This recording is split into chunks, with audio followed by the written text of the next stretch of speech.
చాలా దుఃఖంతో ఉన్నాను.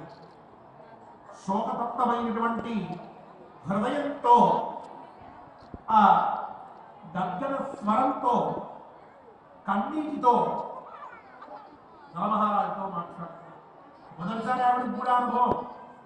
ఏదో మధ్యలో అప్పుడు ఇప్పుడు రాత్రిపూడో అక్కడికో ఇక్కడికో వెళ్ళి ఏదో ఆడి 4-5 వదిలిపెట్టేసుకుంటే ఏదో ఉంది ఈ అలవాటు అనుకునేది. ఇంతవరకు ఎప్పుడూ లేదు. వివాహమైంది, ఇన్నేళ్ల పాటు చక్రవర్తిగా మహానుభావుడిగా ఉన్నాడు.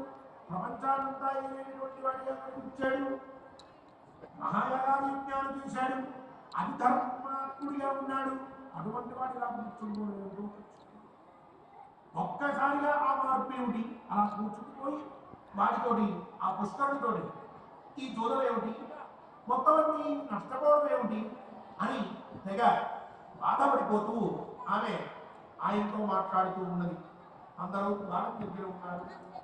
తం ద్రష్టమర్హసి ఏవం పునః పునర్భాషత తాం తథా రుచిరా పాంకీ విలపంతీం తథా విధాం ఆవిష్టః కలినారాజ నాభ్యభాషత కించన తతస్తే మంత్రిణः సర్వే ते चैव पुरवासिनः नायमस्ति दुःखार्ताः पुष्करस्य नरस्य च तथा तदभवद्यूतं पुष्करस्य नरस्य च युधिष्ठिरबहून् मासान् पुण्यश्लोकस्त्वजीयत इति श्रीमन्महाभारते वनपर्वान्तर्गत नलोपाख्यानपर्वणि नवद्यूते एकोनषष्टितमोऽध्यायः।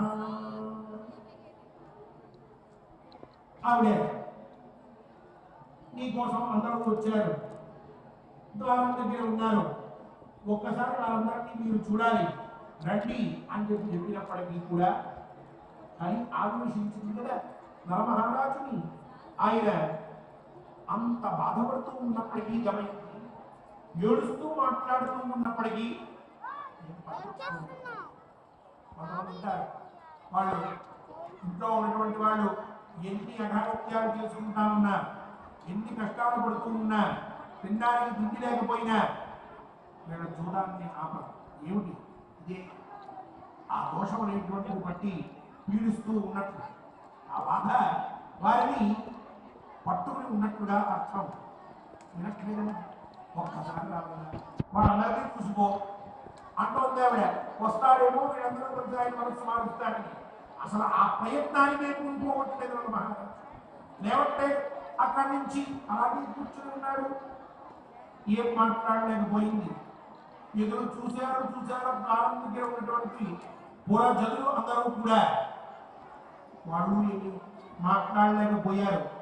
ఇక మంత్రులు కూడా కొంతమంది ఉన్నారు ఆయన, వాళ్ళు ఏమి మాట్లాడలేకపోయారు. ఇక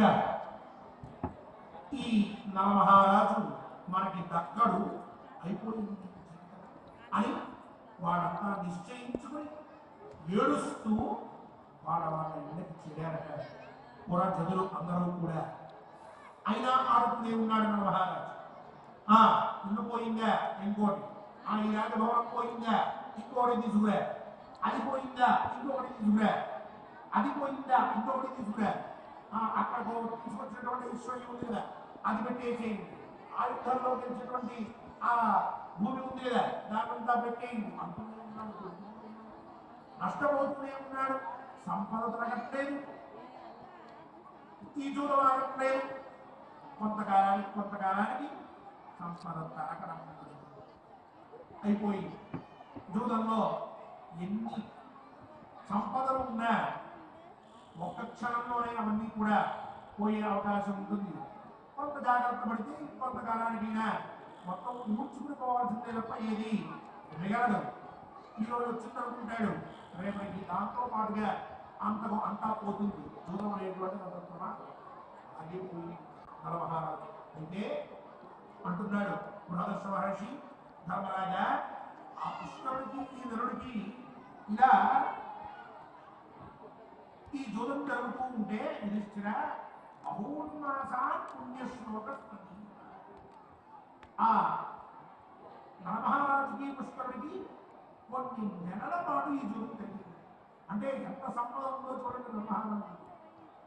అన్ని నెలల పాటు రోజు జూదం ఆడుతూ పందెంలో పెట్టగలిగేంతటి సొమ్ము ఆయన దగ్గర ఉన్నది. అంతా కొట్టాడు, అంతా వెళ్ళిపోయింది. తల్లి ప్రభావంతో చివరికి ఓడిపోయాడు. కట్టుబట్టలు తప్ప, ఇది బాగా గుర్తుపెట్టుకోవాలి, మనకి రేపటి శాస్త్రంలో ముఖ్యమైన మాట అయితే కట్టుబట్టలు తప్ప ఇక తనది అనేటువంటిది ఏదీ లేకుండా సమస్తాన్ని కూడా ఆ కృష్ణుడికి అందించేశాడు జూద రూపంలో. కృష్ణుడు మహానందభరితుడయ్యాడు. రాజ్యం లేదు, రాజ పదవి లేదు, మహారాజా అనేటువంటి పిలుపు మొదలైన పైన ఆ స్థితికి చేరాడు. సామాన్యుడయ్యాడు నరమహారాజు.